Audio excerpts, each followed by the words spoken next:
మెదక్ జిల్లా శివంపేట మండలం పరిధిలోని పలు గ్రామాలకు చెందిన టీఆర్ఎస్ పార్టీ నాయకులు కార్యకర్తలు నేడు PSS chairman Venkataramareddy, Congress party senior నాయకులు నవీన్ గుప్తా, మాజీ market committee vice chairman Madhavareddy వీరి సమక్షంలో ఏర్పాటు చేసిన కార్యకర్తల సమావేశానికి ముఖ్య అతిథులుగా నర్సాపూర్ కాంగ్రెస్ పార్టీ ఇన్ఛార్జి ఆవుల రాజిరెడ్డి విచేసి ఆయన మాట్లాడుతూ హరీష్ రావు కొండను తవ్వి ఎలుకను తీసే వ్యక్తి అని ఆయన చెప్పే మాటలకు చేసే పనులకు పొంతన ఉండదని, మాయ మాటలతో మనుషుల్ని మభ్యపెడతారని ఆయన ఎద్దేవా చేశారు. ఈ కార్యక్రమానికి మాజీ జెడ్పీటీసీ కమలాపూల్ సింగ్, మాజీ సర్పంచ్ గడ్డ మీద కృష్ణాగౌడ్, వివిధ గ్రామాల సర్పంచులు, ఎంపీటీసీలు, నర్సాపూర్ తాలూకా కాంగ్రెస్ నాయకులు, మండల కాంగ్రెస్ నాయకులు అధిక సంఖ్యలో పాల్గొన్నారు.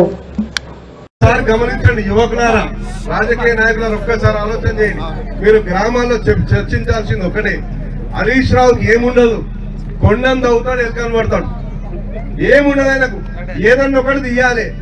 నేను పోయినాడికి కరెంట్ ఆఫీస్ కాడికి పోయిను, ఆడికి పోయి లాక్ బుక్ తీసి ఇలా కూర్చుంటాడు, ఒక వీడియో కెమెరా పెట్టుకుంటాడు, ఇది ఎట్లా అదెట్లా చేస్తాడు. అరే నాయన, ఇప్పుడు మన దగ్గర వరి సాగు జరుగుతుంది. ఇప్పుడు ఇది మన పంటలు నీళ్లు పండించే టైం అయింది. ఇప్పుడు అందరు కోతలు కోసుకున్నారు. కరెంట్ ఎప్పుడు అవసరం లేదో మరి ప్రభుత్వానికి తెలియదా? మరి కరెంటు మరి రైతులకు అవసరమైనప్పుడు సరైన కరెంట్ ఇస్తలేదా కాంగ్రెస్ ప్రభుత్వం? మరి ఇప్పుడు కరెంటు గురించి రైతులకు అవసరం లేనప్పుడు గురించి కూడా ఇన్ని గంటలు వచ్చింది, అన్ని గంటలు అని ఆయనకి ఒకటే ఒకటి, ఏ విధంగా ఈ ప్రభుత్వాన్ని తప్పు పట్టాలి. మరి మీరు చేసిన ఇప్పుడు చెప్పినటువంటి పథకాలు ఎందుకు చేయలేదు హరీష్ రావు గారు? మీరు ఎందుకు పేదవాడిని బలోపేతం చేయాలి? ఇంకోటి చెప్తారు, కాంగ్రెస్ పార్టీ ఎరువుల గురించి యాప్ తీసుకొస్తున్నారని ఎక్కిరిస్తున్నాం. యాప్ ఎందుకు తెస్తున్నారు ఒకసారి ఆలోచన చేయండి. యాప్ ఎందుకు తెస్తున్నదంటే ఒక నిమిషం ఆగమ్మా.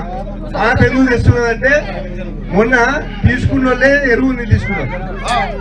ఏ రైతు అయితే 4 బస్తాలు తీసుకుపోవడం మళ్ళీ వచ్చి 10 బస్తాలు తీసుకున్నారు. అట్లాంటి అక్రమాలు జరగవద్దు.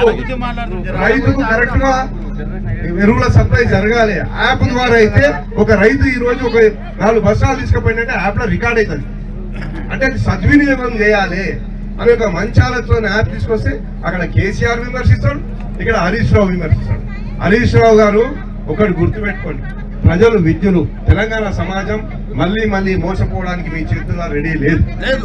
మీరు ఎన్ని అన్యాయాలు చేసిరు, ఏ విధంగా అక్రమంగా సంపాదించురో మీ ఇంట్లో కుటుంబ సభ్యురాలు కవితనే చెప్తున్నది, మేము చెప్పాల్సిన అవసరం లేదు. మీ దోపిడీ గురించి, మీరు సంపాదించిన అక్రమాస్తుల గురించి తెలంగాణ సమాజానికి ఎప్పుడూ అర్థమైపోయింది. మీరు దానిలో నుంచి బయటకు రాలేరు.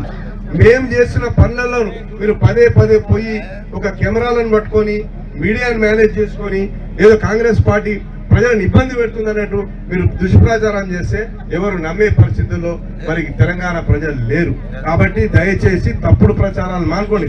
తప్పుడు ప్రచారాలకు చిరునామా ఎవరు అంటే మన హరీష్ రావు గారి, అది అందులో ఏ మాత్రం లేదు. కాబట్టి హరీష్ రావు గారు, మీరు ఎంత మాయ మాటలతో మన జనాన్ని మీరు మభ్యపెట్టాలని చూసినా తెలంగాణ సమాజం ఒప్పుకోదు. దయచేసి మీరు అది విరమించుకొని మీ స్థాయిని తగ్గించుకోకండి. జై కాంగ్రెస్.